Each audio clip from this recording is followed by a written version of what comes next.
সম্প্রতি সময়ে pink colour নামে একটি বাস চালু হয়েছে। মহিলাদের ড্রাইভিং করা ইসলামে কতটা গুরুত্ব এবং জায়েজ কিনা? পিঙ্ক কালার নামে না, মানে পিঙ্ক কালার দিয়ে এটা বানানো হয়েছে, পুরুষদের বাসে মনে হয় রং করে দিয়েছে আর কি।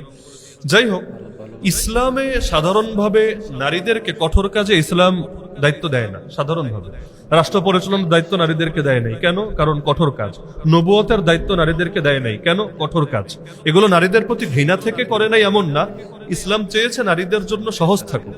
এজন্য একজন নারীর অর্থায়ন, ভরণ পোষণ কখনো তার নিজের কাঁধে আসে না, সবসময় কোনো না কোনো পুরুষের কাঁধে আসে। বাপ থাকলে বাপের উপর, না থাকলে ভাইদের উপর, তাও না থাকলে বিয়ে হয়ে গেলে স্বামীর উপর, স্বামী না থাকলে সন্তানের উপর, কেউ যদি না থাকে রাষ্ট্রের উপর। রাষ্ট্র বাধ্য বাইতুল মাল থেকে নারীর ভরণ পোষণ দিবে। ইসলাম কখনো নারীর খরচও নারীর কাঁধে চাপায় না, সবসময় পুরুষের কাঁধে চাপায়। আল্লাহ কোরআনে বলেছেন, আর রিজালু কাওয়ামুনা আলান নিসা। এরপরও যদি নারীরা কখনো কাজ করতে চায়, সুযোগ আছে, কিন্তু সেটা অবশ্যই পর্দার সঙ্গে, শালীনতার সঙ্গে হওয়া উচিত। যেমন অতীত যুগেও হয়েছে, নারীরা বিভিন্ন ক্ষেত্রে বিভিন্ন অবদান রেখেছে। কেউ হাতের কাজ করত, সেলাই করত, বিভিন্ন কাজ করত, যার দ্বারা দেশ ও জনগণ উপকৃত হতো। তো বাস চালানো, পাথর ভাঙা, দিনমজুরি করা, কোদাল দিয়া মাটি কাটা, এই কাজগুলো যদি নারীদেরকে দেওয়া হয়, পুরুষের জন্য চাপ কমবে, সন্দেহ নাই। কিন্তু এর দ্বারা আসলে নারীদের কতটা অনুগ্রহ হয় আল্লাহ ভালো জানে। কারণ কষ্টের কাজ আল্লাহ নারীদের দেহটা এমন ভাবে বানিয়েছে, এটা কষ্টের কাজের জন্য খুব একটা উপযুক্ত না। বিশেষ করে তাদের ঘরের চাপই এত বেশি থাকে। কেউ যদি বাচ্চা কাচ্চার হক আদায় করতে চায়, আর বাচ্চার হক নারীরাই আদায় করতে পারে, পুরুষরা 10 জন পুরুষ মিলেও একজন মায়ের শূন্যতা পূরণ করতে পারবে না। এটাই স্বাভাবিক। 10 পুরুষও যদি চেষ্টা করে, একজন মায়ের শূন্যতা কখনোই পূরণ করা পসিবলই না। এজন্য যেই বাচ্চারা মায়ের কাছে বড় হয় না, ওই বাচ্চারা একরকম হয়, আর যারা মায়ের আদরে, মায়ের কোলে বড় হয়, তারা আরেক রকম হয়। এজন্যই তো কথা আছে, তুমি আমাকে শিক্ষিত মা দাও, আমি তোমাকে শিক্ষিত জাতি উপহার দেব। বাপের ব্যাপারে কিন্তু বলে নাই তুমি শিক্ষিত বাপ দাও, আমি শিক্ষিত জাতি উপহার দেব, বরং তুমি শিক্ষিত মা দাও, আমি শিক্ষিত জাতি উপহার দেব। কারণ সন্তানের প্রথম বিদ্যালয় হলো মায়ের কোল। এজন্য মা যত ভালো হয়, সন্তানরা আলহামদুলিল্লাহ তাদের জন্য ভালো হওয়াটা তত সহজ হয়। তো নারীদের জন্য এই দায়িত্বটাকে ছোট করে দেখার সুযোগ নেই। অনেকে ঘর দেখাকে ছোট মনে করে, কিন্তু আপনি বিষয়টা খেয়াল করেন, ঘর দেখা কেন ছোট হবে? দুনিয়াতে যারা বড় হয়েছে, নারীদের অবদানেই বড় হয়েছে। ইমাম বুখারী রাহমাতুল্লাহ আলাইহি তো ছোটবেলায় অন্ধই হয়ে গিয়েছিল রোগের কারণে, তাই চোখে দেখতেই পারতেন না। মায়ের দোয়ার বরকতে আল্লাহ তাআলা তার চোখের আলো পর্যন্ত ফিরিয়ে দিয়েছিলেন। তো মায়েদের অবদানটা তো মোটেও ছোট না। আজকে আমরা যারা বড় হয়েছি, ছোটবেলায় মায়েরা কষ্ট করেছে বলেই আজকে আমরা এই পর্যন্ত আসতে পেরেছি।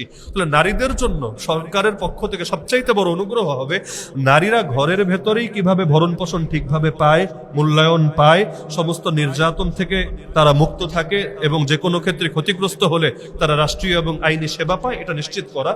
এখন তাদেরকে রাস্তায় নামিয়ে দিলে কাজ হবে, কিন্তু এতে লাভ কতটুকু হবে আল্লাহ ভালো জানে।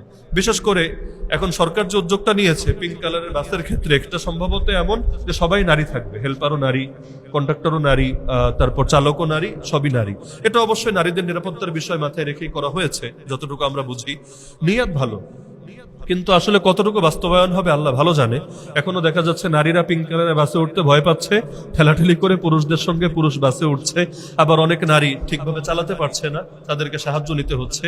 আমি নিজেও গাড়ি চালিয়েছি, আমার গাড়িও ড্রাইভ করি সেই 2018-19 থেকে। তার মানে মোটামুটি 50-60 হাজার কিলো আমার নিজেরও ড্রাইভ করা আছে, কারণ আমাদের তো লং ড্রাইভেই থাকা লাগে বেশিরভাগ সময়। বিশেষ করে রাত্রে ড্রাইভার অনেক সময় দেখা যায় ঘুমিয়ে যায় বা চোখে ঝিমুনি ভাব থাকে, সে সময় নিজেকে ড্রাইভ করতে হয়। কিন্তু আমাকে এত ড্রাইভ করার পরও, লাইসেন্স থাকার পর আমাকে যদি বাস চালাতে দেওয়া হয়, আমি সাহস করব না। আর ঢাকার বাস তো মাশাআল্লাহ, ডাইনে কাটলে বামে যায়, বামে কাটলে ডাইনে যায়। এগুলো আসলে নারীদের জন্য আমার মনে হয় এক্সট্রা একটা চাপ। তো সরকারি ভালো জানে যে তারা আসলে থেকে করেছে। তবে নারীদের ড্রাইভ না জায়েজ না, ভালোভাবে না জায়েজ না, এই ফতোয়াটা ক্লিয়ার থাকা দরকার। এমনকি কোন নারী যদি পার্সোনাল গাড়ি নিজে ড্রাইভ করে, আমি মনে করি এটা ওই দৃশ্যের চাইতে ভালো যে পুরুষের সঙ্গে বাসের মধ্যে ঠেলাঠেলি করে, এ গায়ে হাত দেয়, ওই করে, ও সেই করে, ওইটার চাইতে ভালো আমি মনে করি।